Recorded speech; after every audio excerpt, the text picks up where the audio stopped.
We are back.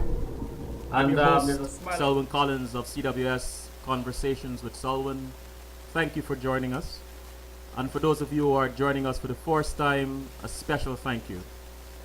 CWS is about having conversations with people about their journeys. How are they using their gifts and talents to help others? How are they contributing in a positive way to humanity? Every week, I try hard to bring someone on that has something interesting to say. We all have stories. We all have interesting things to say. But I choose people not because of their accolades, not because of their fancy homes or their fancy cars or whatever. I choose people because of who they are, because of their story, of their journey, because of their contribution. Because you see, I believe that in each of us, there is something to give. There is something very special. There are so many people out there who are doing extraordinary things, ordinary people. And very rarely do you ever get a chance to hear about them or to see them. And I do believe that these people and their journeys can make a positive impact on other people's lives, especially our youth. That I will talk to you about later on in the show, about my initiative for the youth. But tonight, in this moment, I want to say thank you.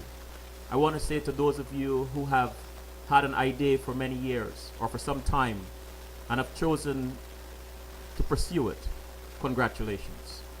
Continue. Be committed, be passionate, pursue it. The success of your idea does not only belong to you, your success, which to me, I consider a beacon of light, belongs to all of us. That light when it shines, illuminate paths, can help others to see that they too have a switch, or help them to find their switches. Can also remind others that they too can shine. And for those reasons, I encourage anyone to pursue their ideas.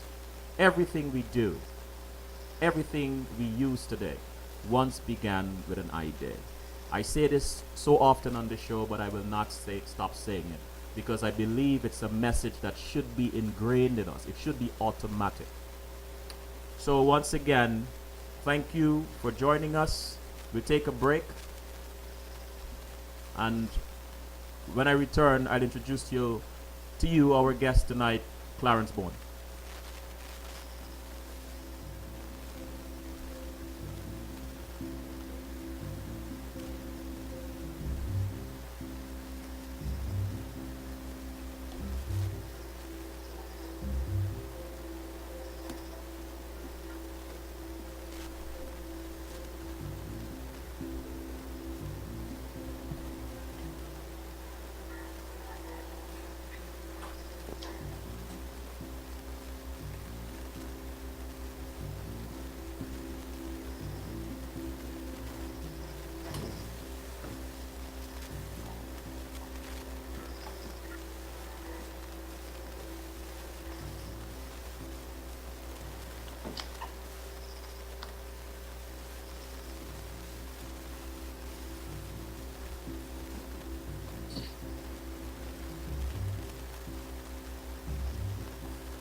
Toss about all night, sleepless in my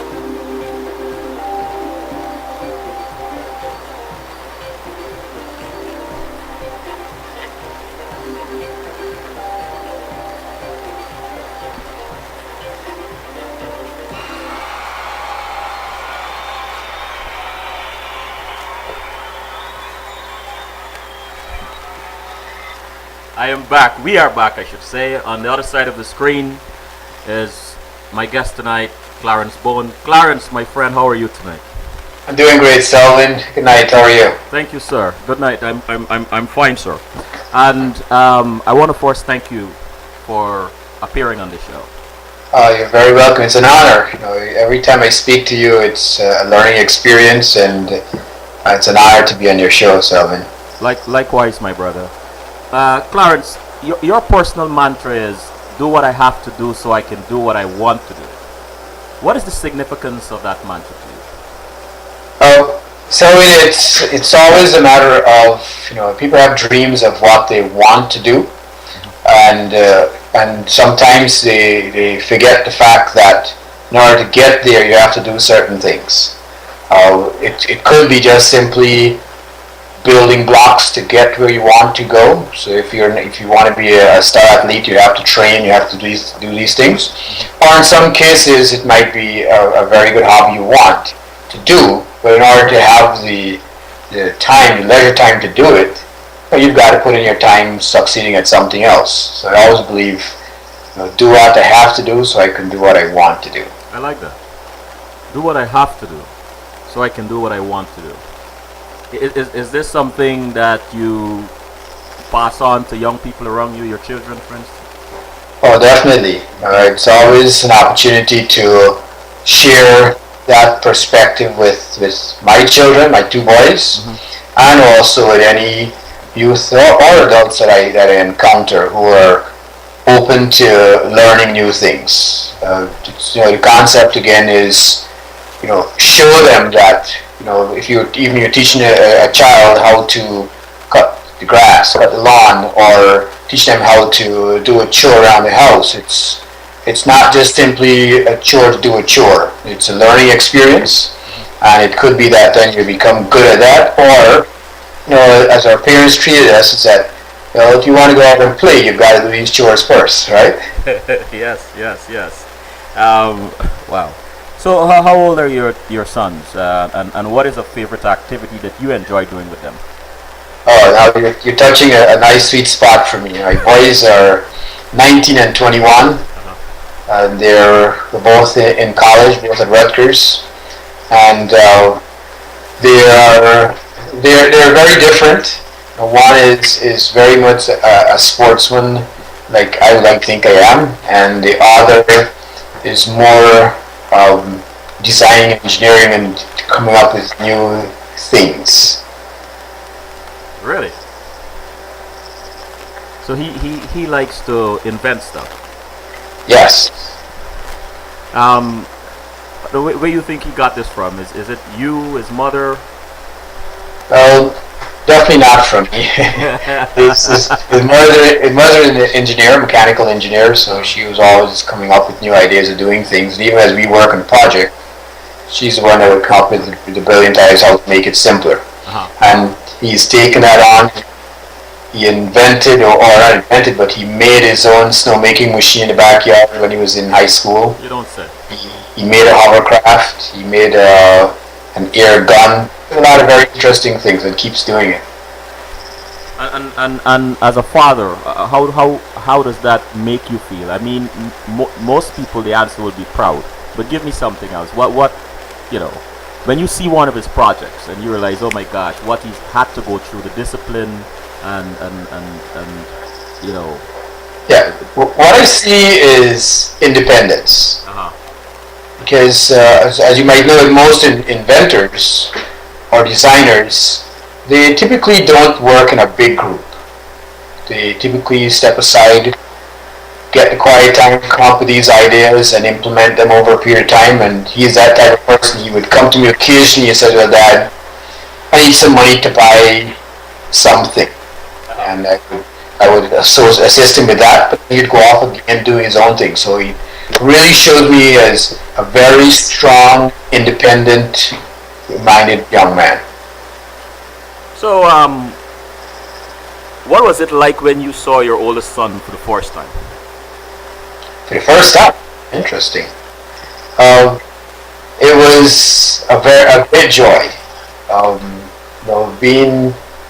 Becoming a father for the first time and see him come out healthy and then seeing the joy around the room, it was amazing. It's one of those things that At that point, you realize that it's natural to be a father.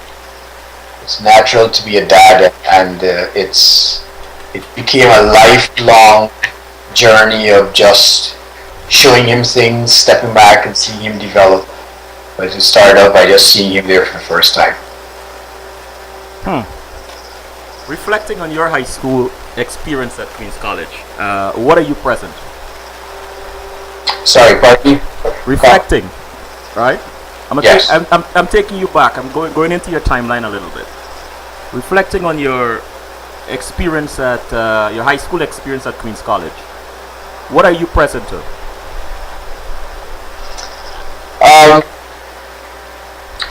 My high school experience was phenomenal. I tell anyone that going to Queen's College was a unique experience. From being accepted there from common entrance, it was a learning experience, and it's interesting as I encounter friends, and I tell my boys now that I was blessed to be surrounded by great people, blessed to be surrounded by friends who can be lifelong friends and who did not lead you astray, and given the opportunity to grow and to learn. That was the joy of Queen's College. Do you remember the first time you were somebody's boss? What was that like? Yeah, sure. I like to say when I got married, but that quickly became a realization that wasn't true. The first time I really became someone's boss was when I started my own business, and had the opportunity to hire people. I hired experienced people, experienced salespeople, and inexperienced engineers, etc. And it was very interesting to have the feeling of people looking for you for not just general direction, but guidance in how they can develop their lives and how they can contribute to a very serious business. And it was very grounding to step back and realize that being a boss is not just about telling people what to do, but about making sure that you walk the walk yourself, and also you think outside the box. You keep thinking of, well, how can I develop this person and not just have that person do things for me. And the business, what inspired it? Business was a consulting company, so we did software development and network implementations and training. And I had the great fortune to be in partnership with another friend from Queen's College, Greg Welch, and a third friend that came later on. And the three of us, we had several great years of growing and bringing all the different skill sets together and providing a great service to some companies. You touch on something that I am very close to. You touch on togetherness. You touch on cooperation. You touch on leveraging camaraderie. There is an idea that floats around among our contemporaries, or those we went to school with and so on, that there isn't enough of us working together. There isn't enough of us leveraging our skill sets in a cooperative way. Can you expand on what that was like, Clarence, and if you had to advise a group of young men like yourself who've been attended the same school to get into business, what would you tell them? I believe always in networking. So one of my other mantras is connecting the dots or connecting people. And I would tell all my compatriots that as you go through life, it's important that you stay connected to people, but more importantly that you always build and expand your network. So a lot of times we go around and we may know each other, but at the same time not really know each other.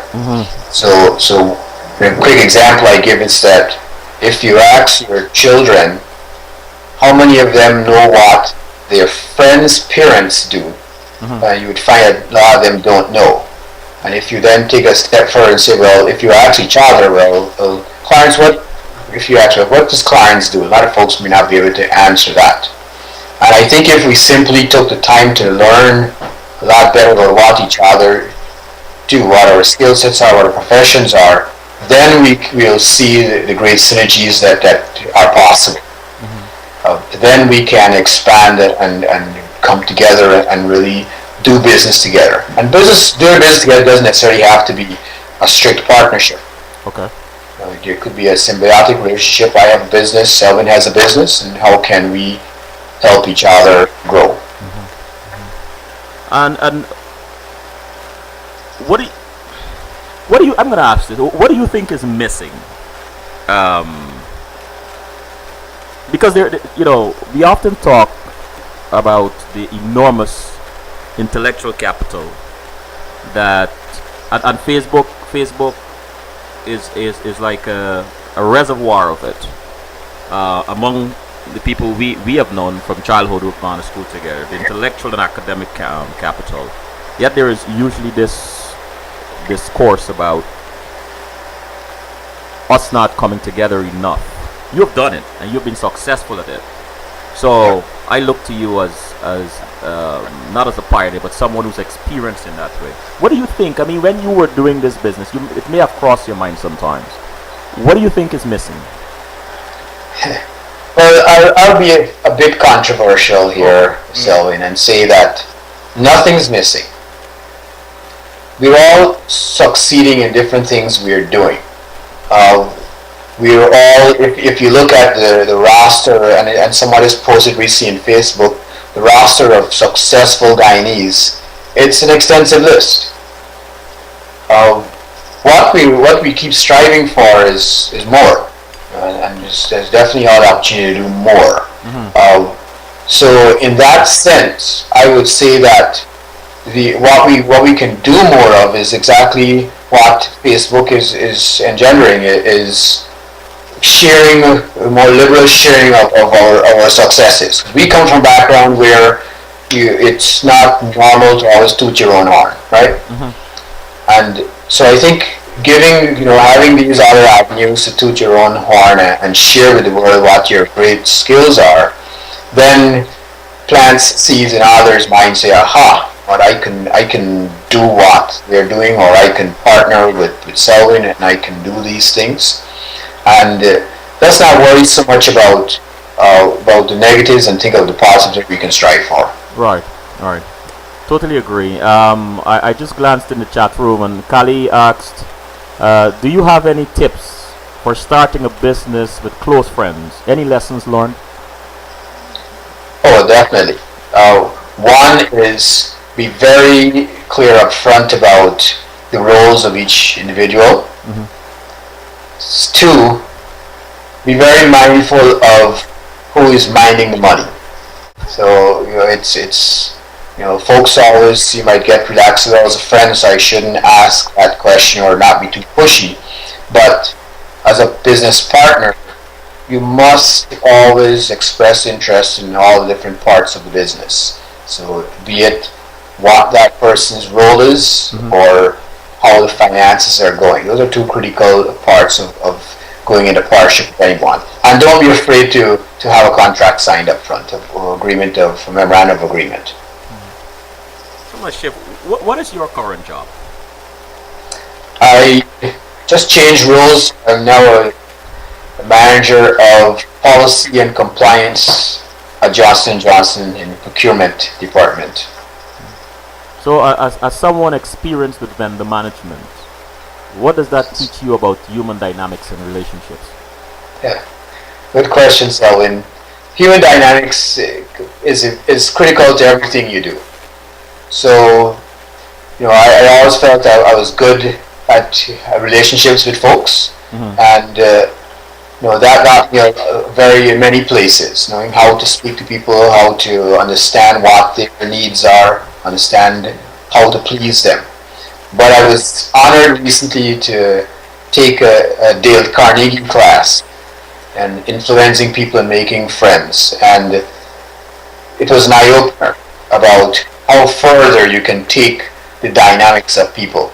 And they taught you a few things, and one of them is always think in the interest of the other person. And if you do that, then 99% of the time you're going to be developing a win-win situation. And that's the key in any relationship. I want to shift gears a little. I want to explore your timeline a bit. Because one of the things that I hope out of these conversations is that, you mentioned just now that we think we know someone, but we think we know each other, but we really don't know each other. And what I hope that comes out of these conversations, not that people know the guests intimately, but for those who think they know you, those you interact with, they get a more three-dimensional perspective on who you really are. And sometimes I just go down in the timeline, venture deep into the timeline to find out, well, where did this start? What you're doing currently? Did you know at an early age what you wanted to do? And if so, what was that? Or when was this? I did not know what I wanted to do from early age, or actually, I thought I knew what I wanted to do. I wanted to be a doctor, and I found out I wasn't in love with chemistry. So when I came to the United States, I somehow got plopped in front of a computer, and I fell in love with that field. So for many years I was a software developer, and from college, that was my passion, great passion. And but since then I've moved a few different places. So I went into own my own business in software development and went into managing that business. I then moved into process reengineering with a few companies, and then went into finance and IT at Johnson & Johnson, and now I'm in procurement. So I moved around a bit. But what that goes back, and I try to tell anyone, is that you might set a goal of, I want to be a software developer, or I would like to be a doctor. But don't always think the goal or getting to that goal is going to be a straight line. But sometimes at the same time, as you bounce around or you hit different spots as you go after a goal, those spots as you go a zigzag course they aren't necessarily a bad thing. As you get to each point in your life, it's a learning experience, and you should maximize your learnings as you go along. So, although I did not have from an early age have a major goal, or I did not hit that goal, I think I learned a lot on every station in my life. And I in the chat room, Jenny asked, what aspects of compliance do you focus on in your job? I'm in procurement, so the compliance we focus on is more so Johnson & Johnson being compliant. We are a healthcare company, so we have to be very aware of the federal laws around healthcare and how we deal with physicians as suppliers. That's one part of it. The other compliance we deal with is how we pay our vendors. So we try not to be late on invoices, and so a part of my role now as an enterprise role is to be sure that across the world we treat our suppliers appropriately. We make sure that our suppliers are then treating their workforce appropriately. So one of the big initiatives we're looking at is suppliers in high-risk countries, such as the Congo or China or Brazil and places like that, where workforce treatment may not be the best. And Paul asked, what attracted you to the compliance position? I'm big on policies and procedures and training and things like that. So my first role in procurement was manager of enterprise metrics and analytics, so counting the numbers and reporting them. But then I saw in there the great opportunity to reinforce policies and document policies and align the organization to policies and manage and monitor compliance. So I was blessed to be given that opportunity now. Do you enjoy this position? It's a new position, so I really have been doing it for only a few months now, but yes, I do enjoy it. You mentioned something a few moments ago about how important it is to, when you say you want to do something, and the example you use as a software developer, understand that there are times when other things may come in your path, and you will have different experiences. Now, you've obviously experienced that. During that process, during that time, during that journey, when you went from one thing to the next, and I'm assuming they were a fulfilling experience because you're generally a happy guy. What were you present to? Was there any frustration when you moved from one type of job, one experience to the next? Or did you know where you want to end up, or you had the courage to try something new and different? What was that? I think you hit the nail on the head. The second piece there, Selwyn. The second piece is, sorry. What I'm saying is, what I said is, when you were moving from one area of expertise to the next. No, I heard what you said. So, what I said, you hit it on the head when you said the second part where is courage. Courage. Oh. To pursue something. So, even in cases where I was sort of forced to change a role, what I always focused on was really beginning to understand the role best, do my research, reach out to people, again, build my network, find out what's going on in these positions, and walk into that role fairly knowledgeable in it. So I always feel delve into it. And as we say in the business now, you express intellectual curiosity, not just simply throw into position and just go with the tide. You delve into the details, getting as much knowledge in that profession as possible, and then work to succeed at it. You went into finance, right? Yes. What was that experience like? Would you say it has helped you in what you're doing today? Any regrets? How do you treat that experience? No regrets. It was a learning experience to me. I was moving from more of an IT role into finance and IT, and having to deal a lot more with balance sheets and P&Ls, etc. And it was a very learning experience and hardening experience because it was an enterprise role at Johnson & Johnson again, where I was dealing with consolidating all of their revenues globally, and getting a very different perspective from coming from owning a small business into this large organization, and seeing the different intricacies of running a global business. And I must say, for anyone going into the finance field, it's very interesting to see the different aspects of finance you can explore. So folks who are coming from public accounting firms into Johnson & Johnson, and folks going the other way. And what that showed me was it's important to round out your skill sets. And so that was a good thing about being in the finance field for me. It really showed me that piece of the world. And SS in the chat room asked, seems like you are a teacher at heart. Is that true? Most definitely. I live to share knowledge, and every time I learn something new, I'm ready to share it with others, and not just to showcase what I've learned, hey, I know something, but I always feel like, wow, this is so good, I can see the benefit for myself. Let me share with others so they can benefit from it also. I have this question here about home building or home reconstruction, and you've had or constructing, you probably have had some experience with that. But what are some of the most important criteria we should consider in hiring a home contractor? Uh, First, you have to know what you want.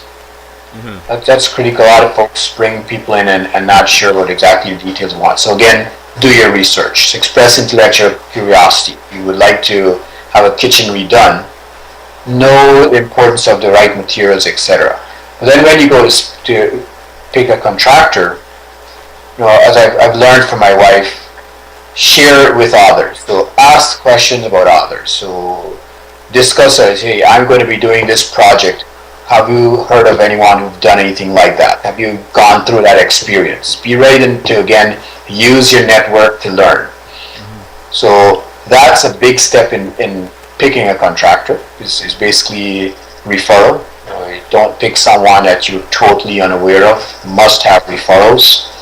And you have to have that, as we discussed before, that personal interaction or that feeling as you work with someone. If you have to see if that rapport is there. Oh, okay. Let me ask this last question before we go to a break. You love to connect with people. What is the first thing that comes to mind when you meet someone? How can I do anything to support them? I always think of the interest of the other person. So it's a matter of, if I meet you, Selwyn, first thing I want to know is what makes you tick, what pleases you, and what's in your interest, and then see if there's anything that I can connect with, and then help you develop there. Well, I have personally experienced that, so I can testify to that. Let's take a break, Clarence. Thanks.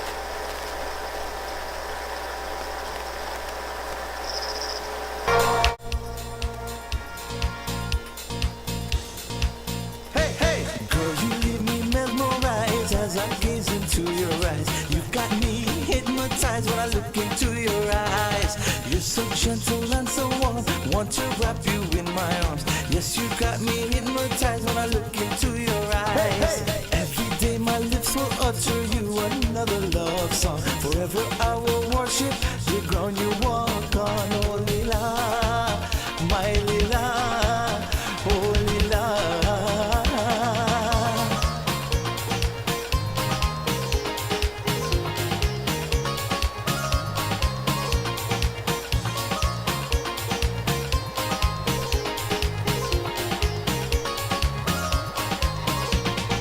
You're so fresh as the morning dew.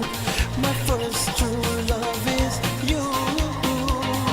In your loving eyes I can see that boom. You're the only woman of my dream. Oh, you're so fresh as the morning dew. My first true love is you. In your loving eyes I can see that boom. You're the only woman of my dreams. Every day my lips will sleepless in my bed. I can't seem to get you out of my head.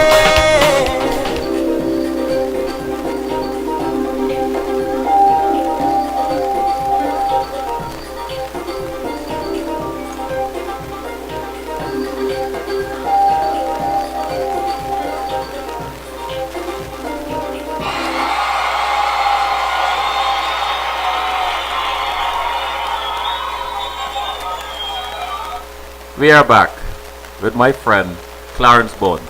How are you holding up, my brother? Can you hear me, Clarence? I'm sorry. I said we are back with my friend Clarence Bone. How Yes, are I can hear you, Selwyn. Can you hear me? you? Yes, I can hear you.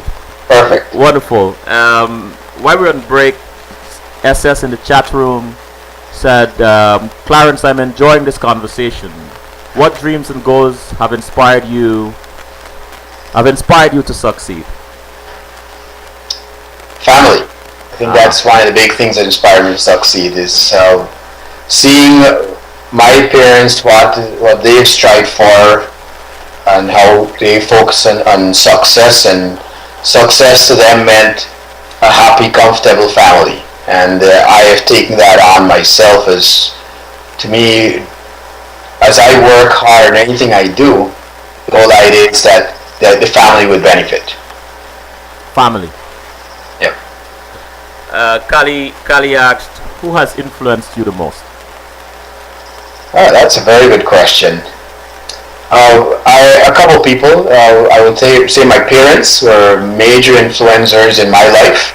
My dad, very hard worker. My mom was quiet but a very hard worker also, and a leader in her own way. And also my brothers.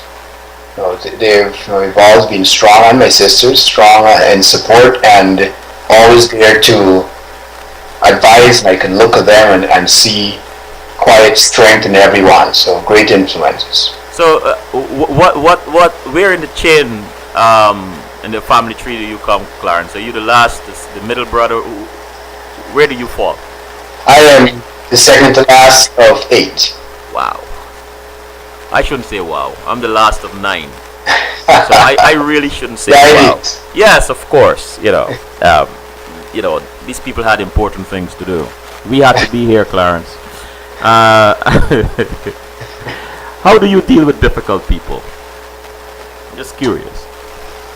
I enjoy interacting with difficult people because then I view it as a challenge as to how can I influence that person to do the right thing or to become a good contributing team member. So I view them as a good challenge.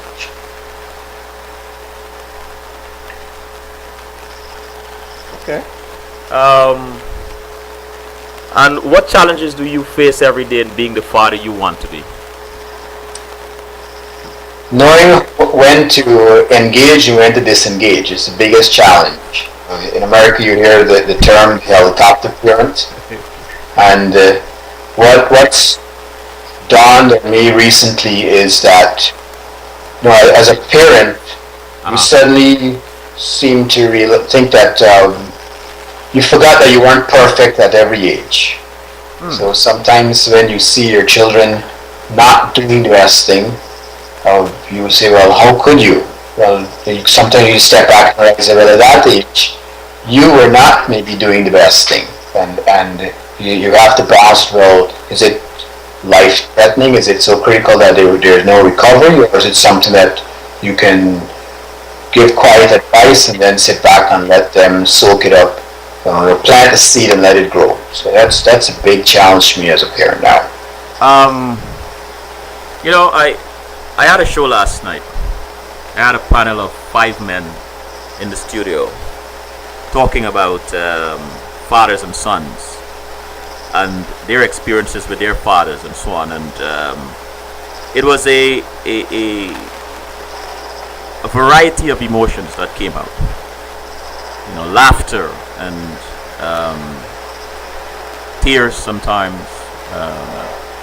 anger. And so, when you answer that question just now, knowing when to step back, to engage or disengage. Can you expand a little bit on that, Clarence? Sure, I think it's important, not only with relationships with children, but just relationship period, but expand a little. Yeah. So, like I said, I have 2 boys, and they're very different. One is very engaging, demands attention, very active. The other is much more quiet, prefer his space, things like that. And from an early age, I always felt, the first played soccer, I played soccer, the older one played soccer, I expected the younger one to play soccer, so I pushed him to play soccer. And it took me a couple years to realize that, his approach was different from ours. Once he got it, he was ready to move on, ready to go and learn something else. So one of the things I had to learn and how to help you step away is realize that every child is different. So you should approach them differently, and very important, they most likely are very different from you also. So how you would expect them or want them to engage a situation may not be how they want to deal with it or how they're designed to deal with it.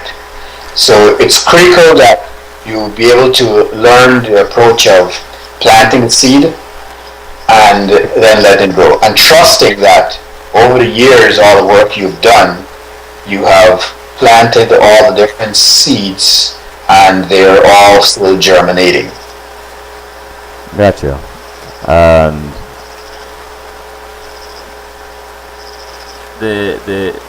let me just go into the chat room for a second, Clarence.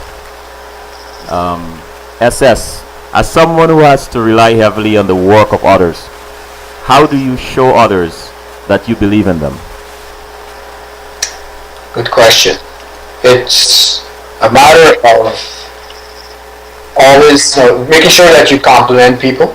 Mm-hmm. So give recognition. That's a very important part of it. So a lot of times as a manager, you ask someone to do something and then you get the results and you have the opportunity to then present their great work to others. And a simple act as at the end of an email or at the end of a presentation or in the middle of anywhere in a presentation, recognizing the individual's contributions, it goes a long way. And be sure that any feedback you get or any congratulations you might get, be sure you pass it back down the line. And always good thing is to do monetary recognitions. So one of the things we do at Johnson & Johnson is what we call on rewards, and it could be a simple thank you or it could be a monetary reward. And you definitely see the impact you have when you recognize people for their efforts. Clarence, I'm sitting here thinking about the business you ran, and I mean, impressive. What did you learn most about human relationship while you were a partner or part of this business? At Johnson & Johnson, you said? No, your own business. Oh, my own business. One of the critical things I learned about human relationships is that people are very sensitive to let's say compliments or your reaction. So you may think that people are very secure and confident in what they're doing, not realizing that they still thrive as a human, still thrive on interacting with others and getting positive feedback from others. Mm-hmm. People also thrive on the knowledge that you have their best interest in mind. So if you have a software developer, giving them the opportunity to learn a new product, or if you have a salesperson who might be struggling, and letting them recognize that you see the hard work you're doing and the efforts you're making, although it may not be coming to fruition immediately, it goes a long way. And building and people's respect and building their belief in themselves really establishing a very strong relationship across the board. You're president of Caribbean American United, CAU. Yes. Tell us about that organization. Thanks for this opportunity, Selwyn. CAU, Caribbean American United, is an organization that a group of friends came together in central New Jersey and formed. We're ex-soccer players, and we all felt we had played soccer for many years, and we felt we could do more than just come together and play soccer. So what we did, we created an organization, and it has 3 missions. The first is knowledge sharing. Mm-hmm. The second is cultural awareness and community support. And the third is sports. And what we try to do is get all the West Indian people in the area and share with them these 3 missions. So we go out and do mentoring, or what we call personal development plans and knowledge sharing with kids of all ages, so high school kids, college age kids, and working people in the workforce. showing them the importance of a GP of your GP, the importance of learning about leadership development programs in large companies, importance of goal setting and tracking goals.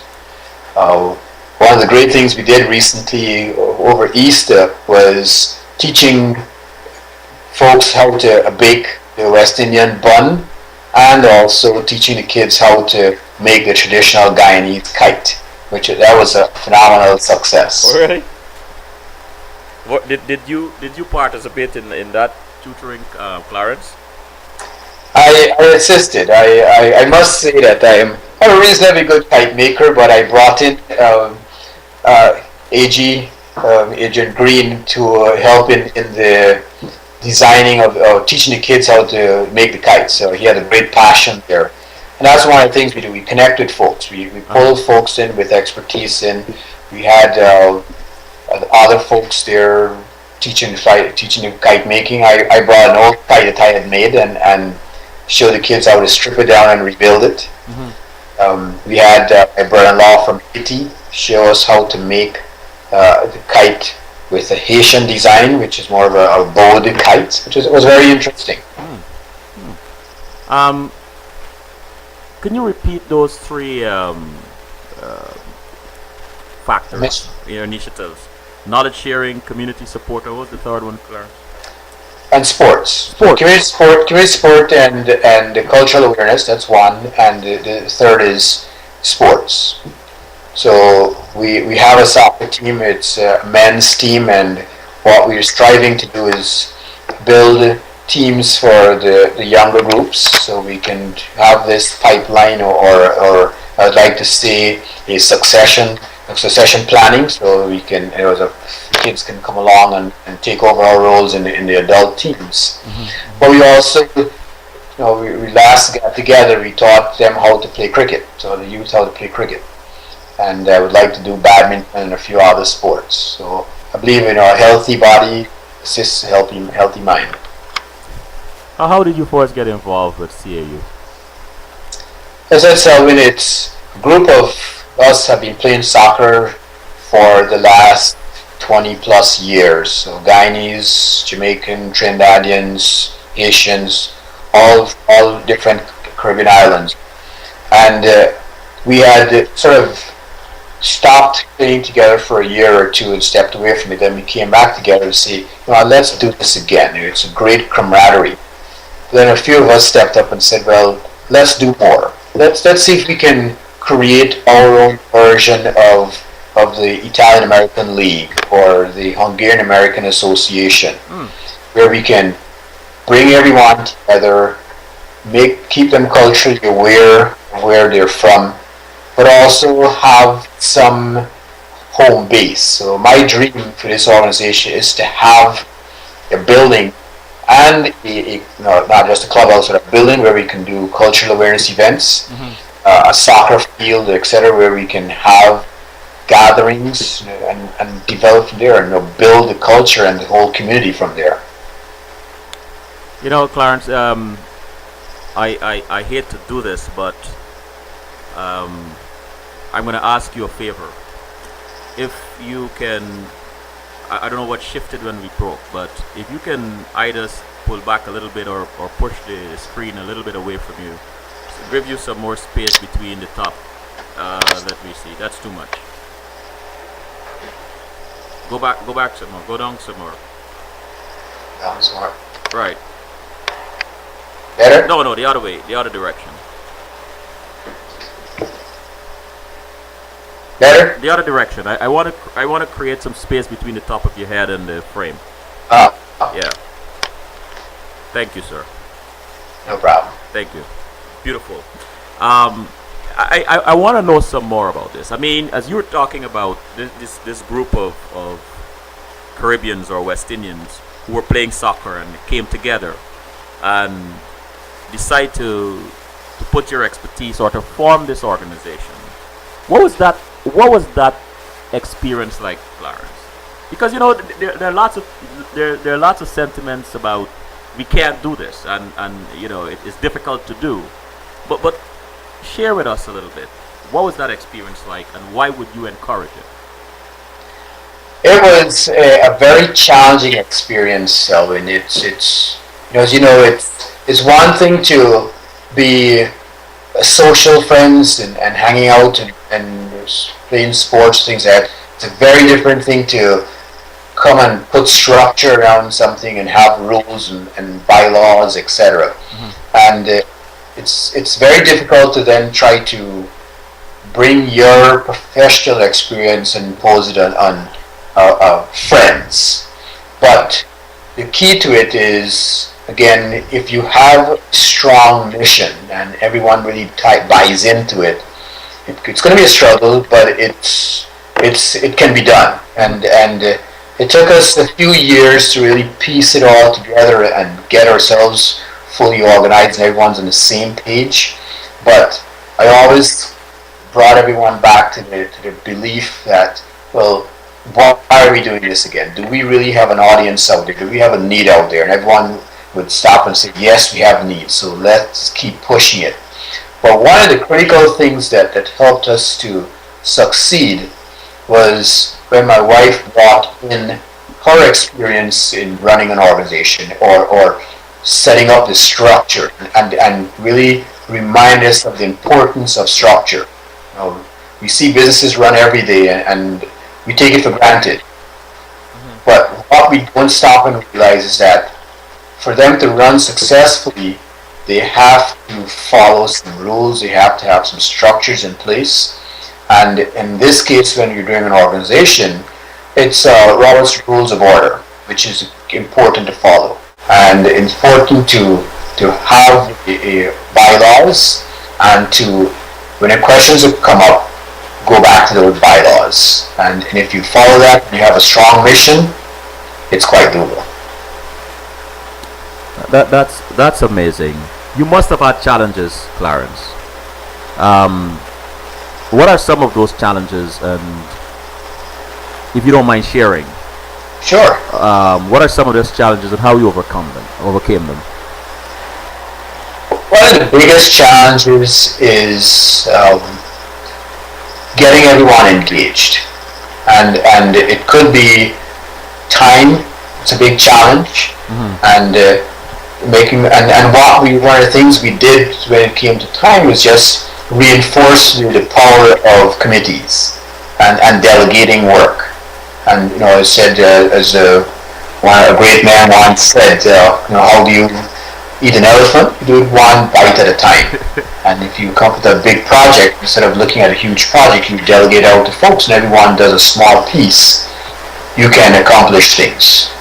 Another major challenge for us was just getting buy-in to the missions.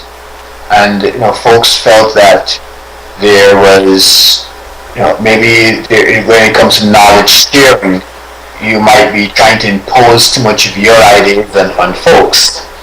And when you have to pause and recognize you're not imposing, you're simply, as we said, knowledge sharing. You're sharing information, you're planting seeds, and if people would like to take it and grow with it, then they will. I want to go to the chat room for a bit. SS asked, do you also focus on mentoring in CAU?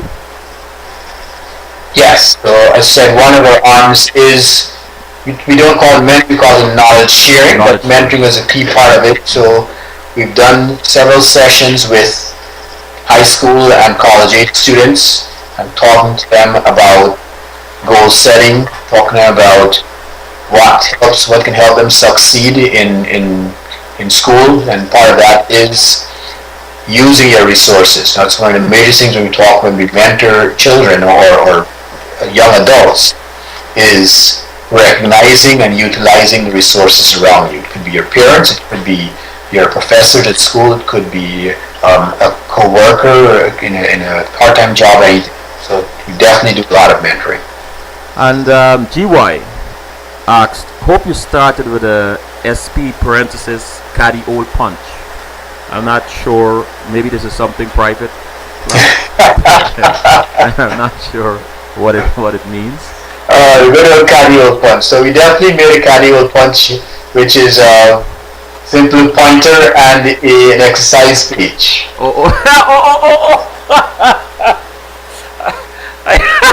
I forgot.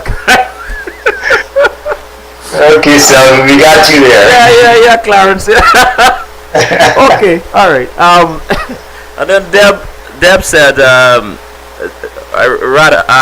did you receive any financial support from other community and local government organizations, for example, grants, donations?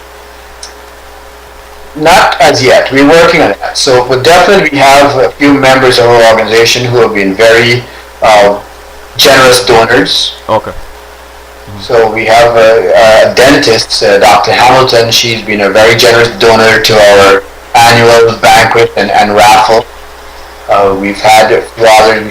Nike gave us some soccer balls, which we donated to a high school in Jamaica. What we're working on now is partnering with another West Indian organization called We Ting, and that organization is made up by recent college graduates of West Indian background in the North New Jersey area, and they have a very strong skill set in crowdsourcing and also grant writing. So we're going to work closely with them to sort of partner and bring the two organizations together and capitalize on that opportunity. DSACB asked, follow up to Sel's question. How large is the organization in terms of number of people who actually participate regularly? That's our challenge. So our organization, we have about 50 members. Participating actively in any event, we have 25 to 30 people coming to an event. But to me, that's not bad because everyone is not interested in everything. So we had about 25 people come to the bun making and kite making event. We have at the summer event, which is more of a family fun day in July, we have about 50 people there. And then at our annual banquet, we have about 130 people attend our annual banquet and raffle. So it varies depending on event. We also, last year or year before, we did a book reading with Clarence Bone, who's a Guyanese attorney and author. We had about 25 people come to that event also. Good. I'm thinking about ignoring the next statement in the chat room, but it is screaming at me. And DSACB said, "Shame on you, Sel," and that's for me not remembering the old punch and so on. All right, I bow my head in shame. Kali, have you come to the next kite making event? Yeah, I will lend my expertise there, Clarence. Okay. Kelly said, thanks, Sel. Another reminder of how CWS is a wonderful learning forum. Much appreciation to you, Clarence, for sharing your knowledge on creating a social benefit organization. You're welcome. And Clarence, I want to shift a little. I want to come back to this organization because I'm really intrigued by it. You know, you guys came together, form an organization that is functional. It's about mentoring our youth, about teaching them community service and awareness and engaging them in sports and so on. And that's a wonderful thing. I mean, I have an initiative in CWS, a youth initiative that I am unfolding, but we'll talk about that a little later. You enjoy landscaping. What landscapes move you? What about landscapes move you the most? I think I got it from my mom. She was always doing stuff in the yard back home in Guyana, and what intrigues me is it's the structure of the plants. So I'm the planter. I select the things, and then I leave it to my wife for her to care after. So I am more. In my mind, I create visions of how I like things to be, how I like the patio to flow into the plants, how I like the flowers to combine with others, etc. and I combine that with my love for woodwork. So I like to see how arbors flow in and gardens and that flow. So I'm big on the flow and the visual side of it. So that's what excites me about landscaping. You know, I am I I am hearing these things, Clarence, and I'm present to the importance of flow. I also respect the flow, and you mentioned, you know, you like how things flow, and you know, it's all about flowing. How important is that to you, that you don't interrupt the flow, you don't violate the flow, you just participate in it? How important is that to you? That's a good point, Selwyn. As I said, it goes back to everything I do. Right? So I spoke with my boys. It's hoping that I can plant the seed and step in when needs be and step back and let it germinate when it needs be. When I am working with people, like I said, it's not a matter of lecturing or forcing my ideas on people. It's about sharing the knowledge, exposing them to something I've learned, and then see if they would flow with that. When it comes to building things, you know, I spend a lot of time in design and seeing how things flow. You know, if I'm building my garden, I think of, well, if I have people over, how would it move from here to there and not interrupt the flow of things. So it's critical in everything you do in life, that if you try to be an obstacle, then eventually you're going to be run over. If you sort of not go with the flow, but recognize the flow and see how you can contribute to it and how you can participate and influence it in a positive way, then I think you're going to enjoy life and be very happy in life. You know, one of the points that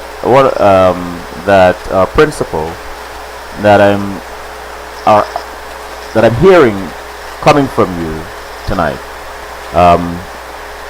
frequently is the importance of others. When you spoke earlier about managing and how important it is to not dictate and not be overbearing, and those weren't the exact words, but that's the sense, you know, the gist of it.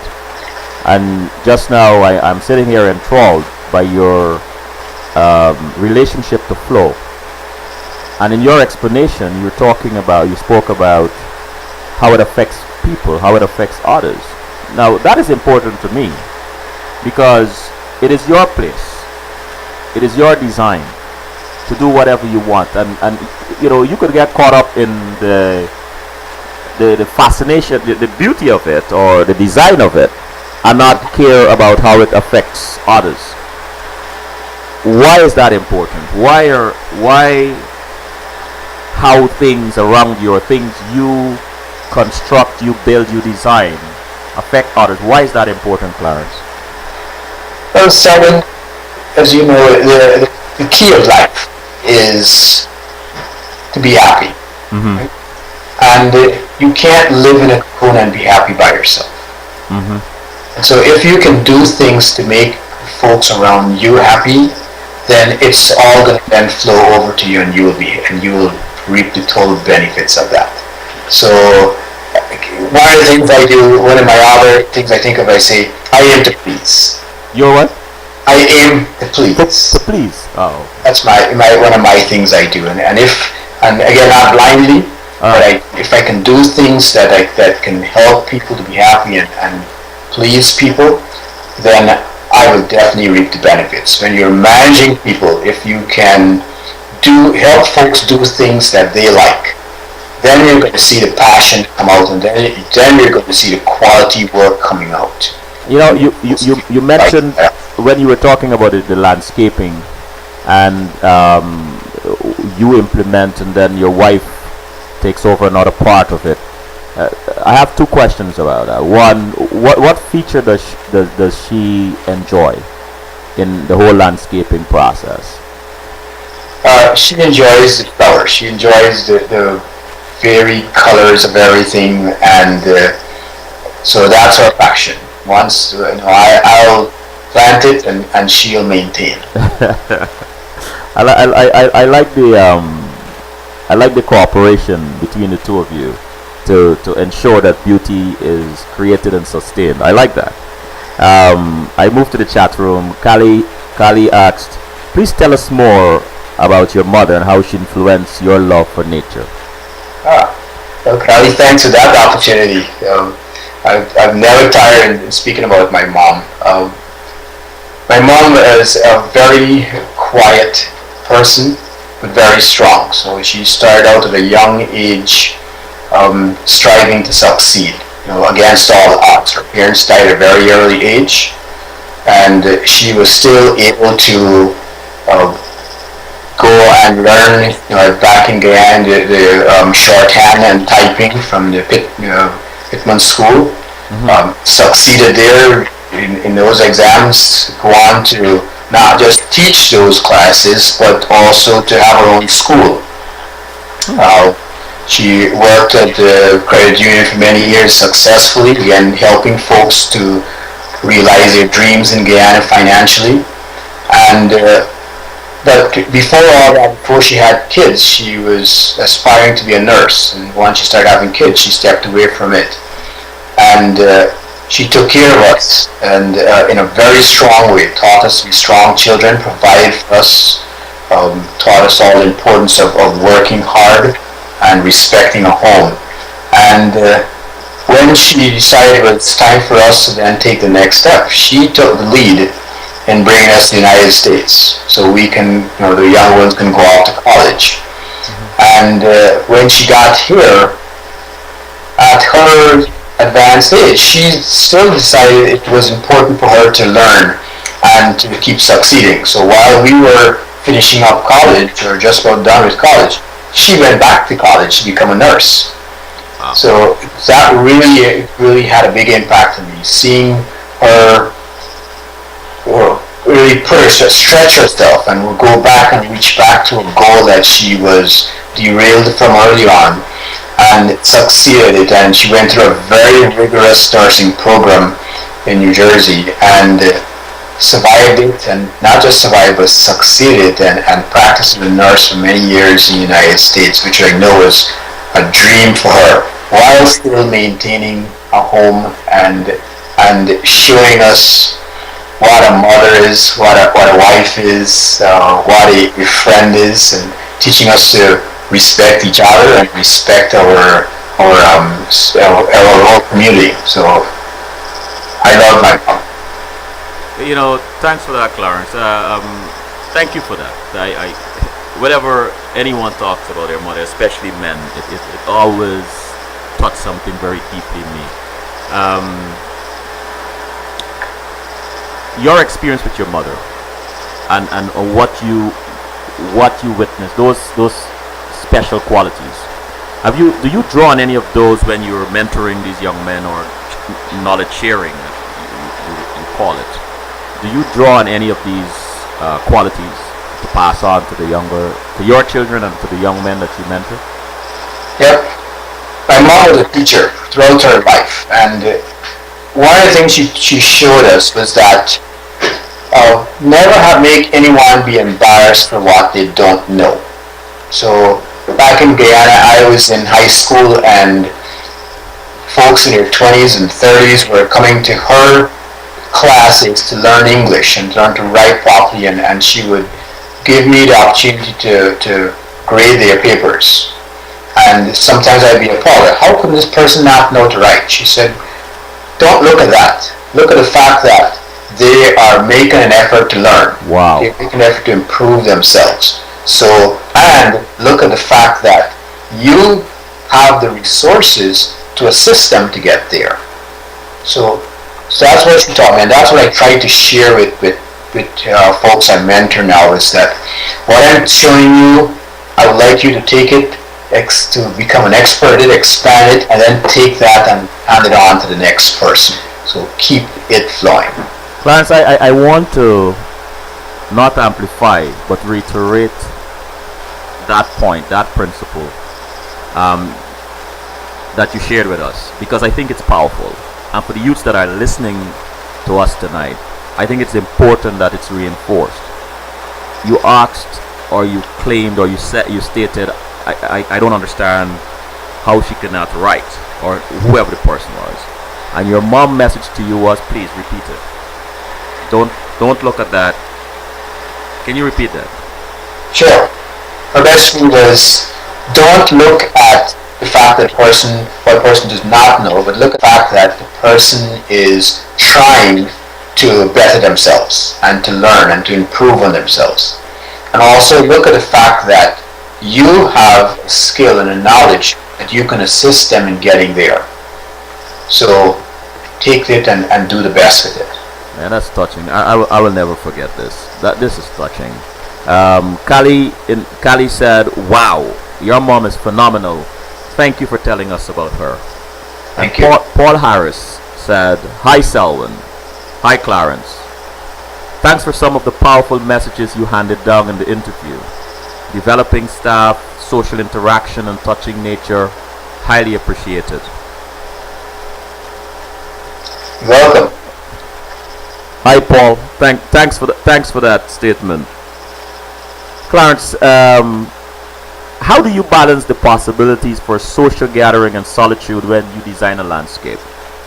I think you touched on that, but here's an opportunity to expand a little. That's a powerful question. How do I balance the social gathering and the solitude? Yes, when you design a landscape. Well, let me try to answer. I'm not sure if I fully can pieces of it. So when I'm landscaping, I try to incorporate both parts of it. So in such a certain effort of designing a landscape and working with it, it's a very individual, solitary, focused thing. But there are pieces in there where, for example, I have a bench where it enables someone to go off in a quiet corner and enjoy the solitude of that alone space. But at the same time, I try to make sure I incorporate space where I can have larger gatherings, where folks can enjoy a space, they can flow from one space to the next. So, not sure if I'm answering it exactly as No, it's yes, question. yeah. I get that, and I like that. I like the dichotomy of solitude and having lots of people, but at the same time there is some kind of a synergy there because they occupy the same space, yet they function differently. That's brilliant. I like that. Clarence, you mentioned earlier about Dale Carnegie, and I think most of us when we were children, at least when I was a child or in high school, I think I read that How to Win Friends and Influence People, and you are constantly, or you like being around people, Clarence. You are you're a friend. You're friendly. You have parties. How important is it from your perspective, how important is it for us to interact with people? A friend told me, let me just expand on this. A friend told me what he likes about CWS is that, okay, I step out and I do it. And he says, in his life, money's not all. It is important, but it is not all. What is important, what is even more important than money is Rolodex. Relationships. Having solid relationship. So, go back to the question.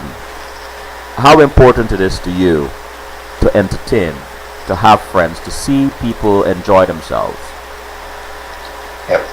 It's very important to me, Selwyn, because what I do, when I entertain, I don't see it as me entertaining people. I see it more as giving folks the opportunity to socialize and to enjoy each other. So most times when I do have a party, I step out of the situation. I'm looking to see how are people enjoying and interacting with each other and connecting. Oh boy, I haven't seen you in 20 years, and the things like that you hear. Right. and that's what I'm enjoying. Connecting the dots. Seeing people get to reconnect with each other, and not it's not about me. It's about them enjoying themselves. Again, that principle about others. You're teaching me here tonight, Clarence. You're teaching us. I like that. Landscaping, going back to that. What is it about a water feature you believe or you think that resonates so emotionally with people? I think it's the calming effect of water, and it's another connection back to nature. So I love water, and Selwyn, you're touching a point there right now where I am. That's the one thing that's missing from my landscape, a water feature. Or is that so, Clarence? And I'm dying to get it. I'm plotting and planning and tweaking little things to try and get that incorporated into my landscape. Because to me, it feeds others. So you see a bird come and there's a water there, they can drink out of it. Folks just hearing water running, it feels as if it's calm. Everything is smooth, everything is quiet, everything is in order, and everything is balanced now. I think that's what I get when I'm near water, and a lot of folks like to have that in their landscape. Completes it. Clarence, I hate to take a break now, but let's take a quick break, and I promise it won't be long. Thank you, Selwyn. Song. Forever I will worship the ground you walk on, oh Lila, my Lila, oh Lila.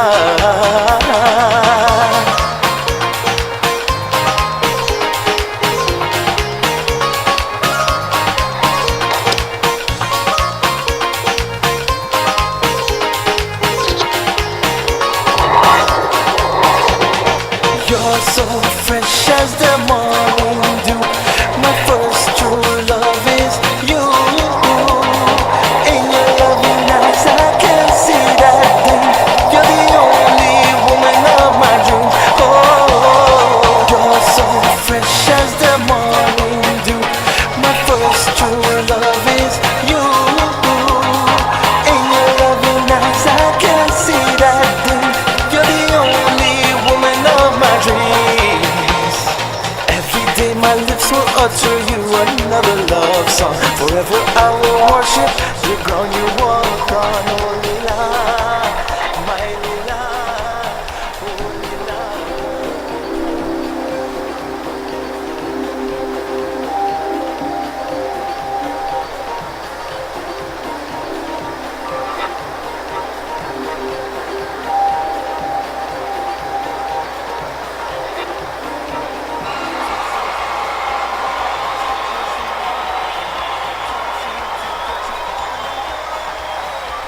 We are back with my guest, Clarence Bone.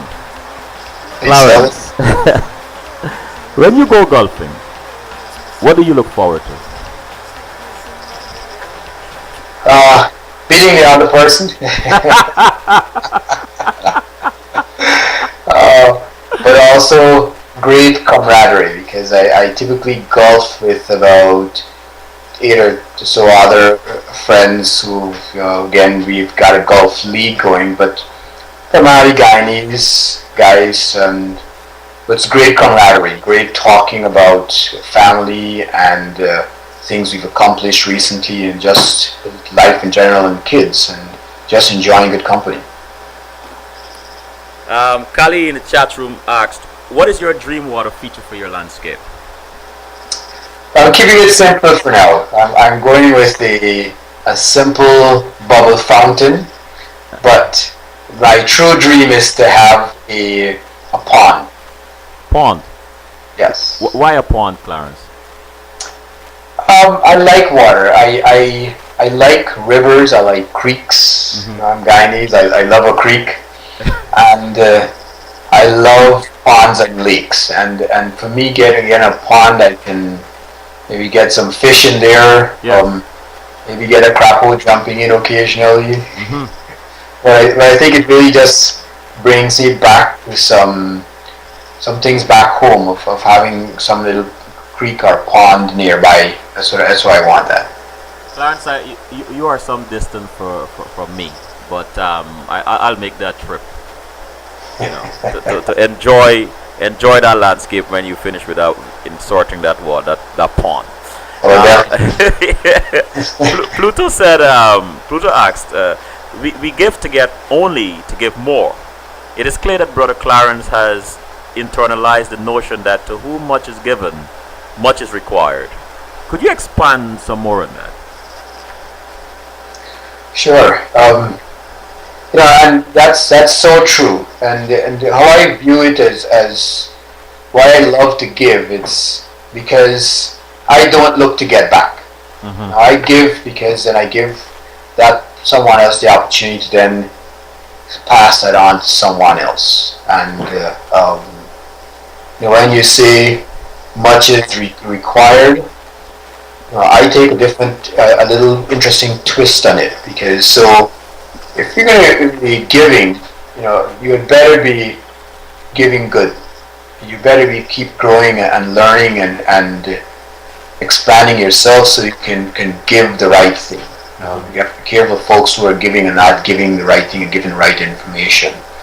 So when I think of much is required of me to learn more and to keep expanding, and so I can then contribute more to the folks that reach out to me to learn anything.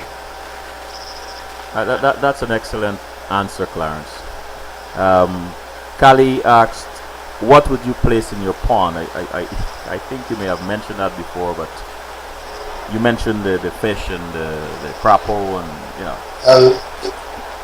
Selwyn, when you come, if you can bring some salabere or some, Well, I certainly know what that is, Clarence. or something, I'd appreciate it. I certainly know what that is. Or remember what? You're not gonna set me up on this show, Clarence. You're not gonna set me up. I know where you were coming from. Paul Harris said, "Awesome." I know a setup. I recognize a setup when I hear it. Which bodily sense for you, as in sight, touch, hearing, movement, is most powerful in experiencing a place? Touch. Touch is great, and I had a very interesting experience recently. And my older son, he's 21, feeling his oats, having fun, and we've been at odds about a couple things. And I stopped and I realized, what? I had not hugged him or shaken his hand or anything in a while. And so one morning I saw him, and I just said, "Hey, Sean, let me give you, hey, I love you," and I gave him a hug. And the response I got was very interesting. So that really reminded me the importance of just touching someone and reaching out and shaking a hand or giving a sincere hug. It goes a long way. Time is almost up, Clarence, but I remind me that the next time I have the panel on fathers and sons to invite you. Very important. Well, check with my boys first before you make that decision. Get their opinion.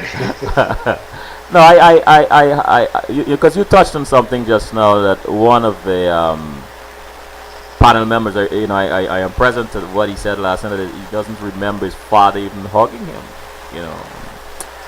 But anyway, not a show.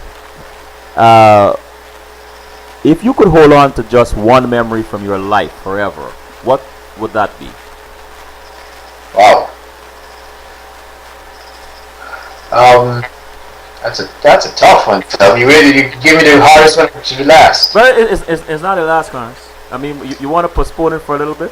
Let me No, just go. I think I couldn't nail down to one. I would have to say the memory of my parents.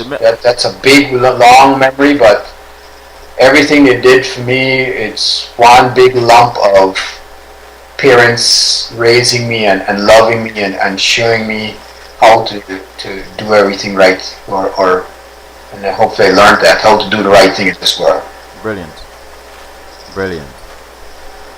I like that. Pluto said, "On point!" Exclamation. Life is truly about continuous learning. Yes, I like that. Definitely is. The SACB said Clarence is still as gracious as when he was Lil Bone.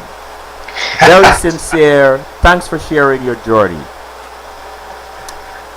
Selwyn, Clarence, yeah, go ahead.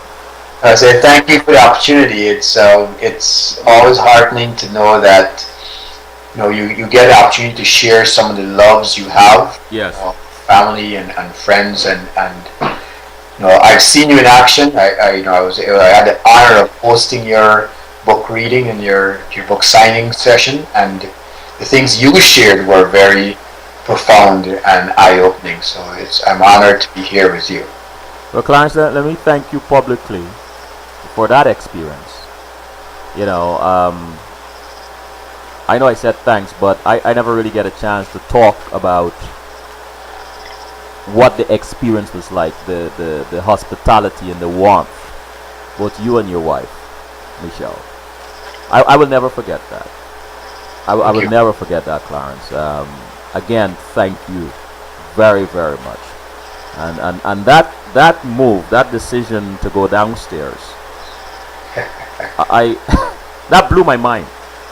I didn't know where you were going with this, but the experience is indelibly etched in my mind.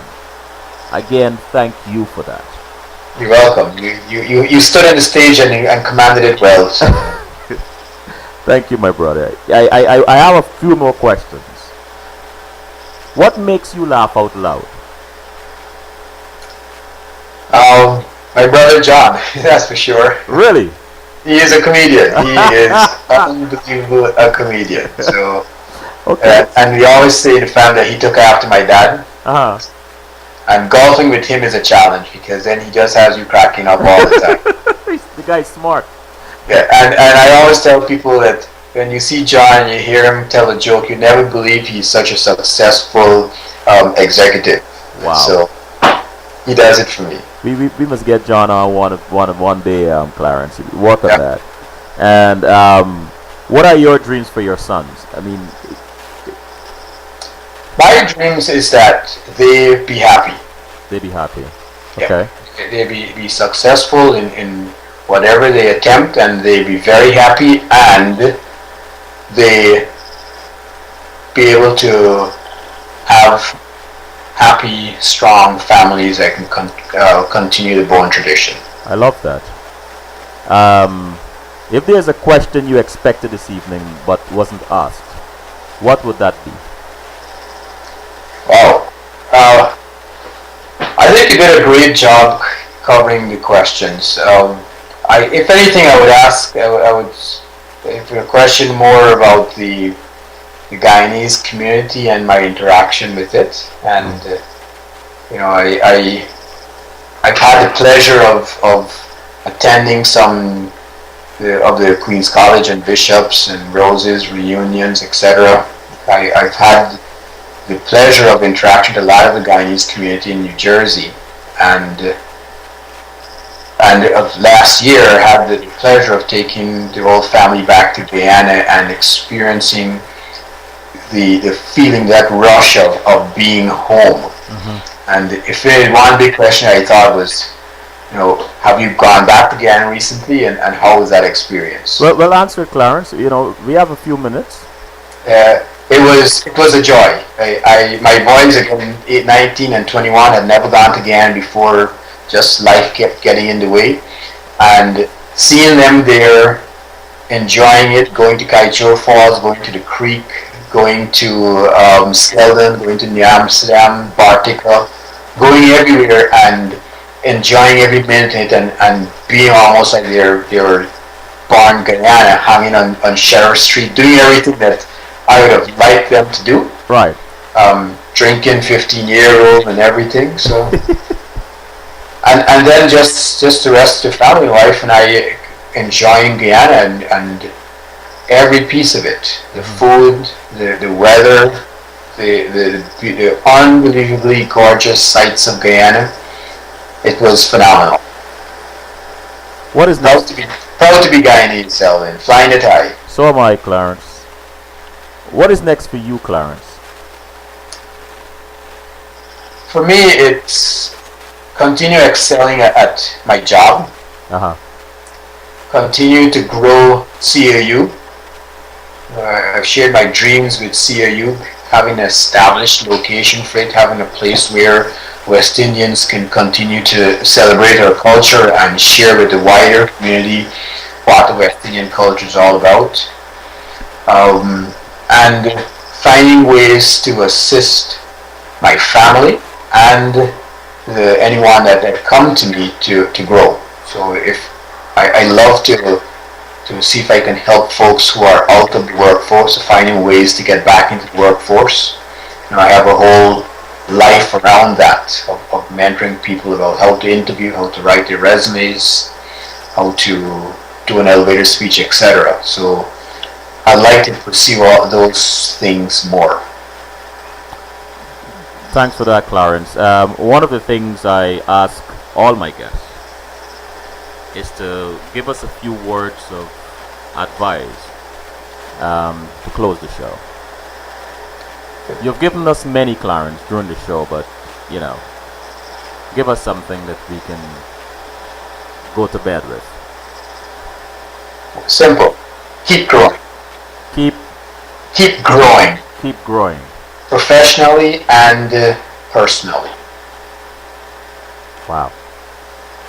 Thank you. In the chat room, Paul Harris said, "Laugh out loud." He is, and he's responding to what the SACB said about you being gracious as when you were a little bone. Very sincere, and thank you for sharing your journey. Kali said, "Thank you, Clarence. Your kindness shows." Clarence, thank you, my brother. Thank you, Selwyn. Thank you for your audience. I'm enjoying what you're doing. Thank you very much for that. Thank you very much for that. It's times like these when I sometimes wish the time was longer. But all good things must come to a close. I don't like to use the word end. But come to a Blessings, close. my brother. Yes. Thank you very much. Okay. So this is Selwyn Collins saying thank you for listening. Good night and God bless. Next week, Wednesday, the guest is Ingrid Griffith. She has a one-woman show coming up this weekend called Demerara Gold. I've had the honor of seeing, or the pleasure of seeing, the clip.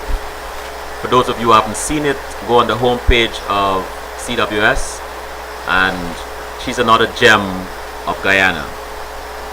I ask all of you, suggest all of you go out and see this show. She's going to be on CWS next week, Wednesday. So look forward to speaking with her, but I'm also looking forward to going to the show. Thank you very much, and good night.